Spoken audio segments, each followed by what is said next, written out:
নমস্কার, কেমন আছো সবাই? আশা করছি ভালো আছো, আমরাও ভালো আছি। আমরা বেরিয়ে পড়েছি, দুদিনের জন্য যাচ্ছি মায়ের কাছে। তো এখন বাজে সন্ধ্যে 7টার মতো। এই জাস্ট বনগাঁয়ে নামবো, নেবে তারপর বনগাঁ লোকাল ধরে আমরা যাব কিন্তু হাবড়াতে। আর মাত্র আধ ঘন্টার ব্যাপার, বেশি টাইম লাগবে না। এটার জন্য একটু ট্রেন থেকে কিনেছিলাম এই ধরনের বই। তো বেশ ওকে মানে একটু ব্যস্ত রাখার জন্য ভীষণ ভালো।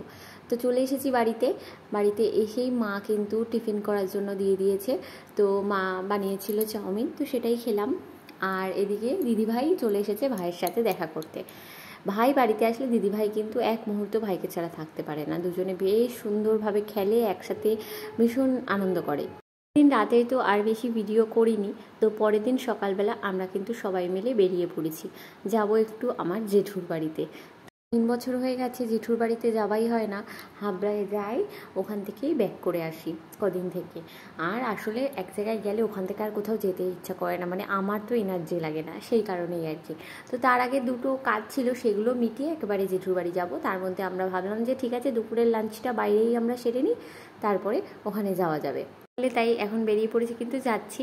আর এই যে আমার পাপাটা কিন্তু হেঁটে হেঁটে মিমির সাথে হাত ধরে যাচ্ছে। ও কোলে কিছুতেই থাকবে না, ওর এখন হেঁটে যেতে ইচ্ছা করছে। তারপরে একটু পা ব্যথা হয়ে যাওয়ার পর মিমি এভাবে কোলে করে নিয়ে ওকে নিয়ে যাচ্ছে। আর বেশি দূর নেই, এই জাস্ট ঢুকবো। আর আমার পাপা তো এই প্রথমবার যাবে তার দাদান বাড়িতে আর কি। দাদান দিদার সাথে দেখা হবে, দিদুনের সাথে দেখা হবে। তো এই প্রথম আর কি যাচ্ছে। দেখো এর মধ্যেই ও কিন্তু দৌড়াদৌড়ি করছে। আর ও এমনিতেও ভীষণ মিশুকে ভীষণ প্রথমবার হলেও আমি জানি যে কোথাও মানে কোনো রকম ওর অসুবিধা হবে না। 5টা মিনিট সময় দিলে ও ঠিক মিলেমিশে আবার যাবে। আর নিজে কিন্তু পাবলুবাবুকে নিয়ে যেতে এসেছে, ওই যে পেছনে তার দাদা নাচছে। আমরা এখানে একটু দুপুরে আর লাঞ্চ যেহেতু আমরা করেই এসেছিলাম, দুপুরে কিছু খাওয়া দাওয়া আর করিনি। সন্ধ্যার দিকে একটু আইসক্রিম সবাই মিলে খেলাম, বেশ সুন্দর ছিল আইসক্রিমটা। তো এই যে দুষ্টু বাবা ভাবছে যে মিমির আইসক্রিম তো খাচ্ছে, কই আমাকে তো দিচ্ছে না।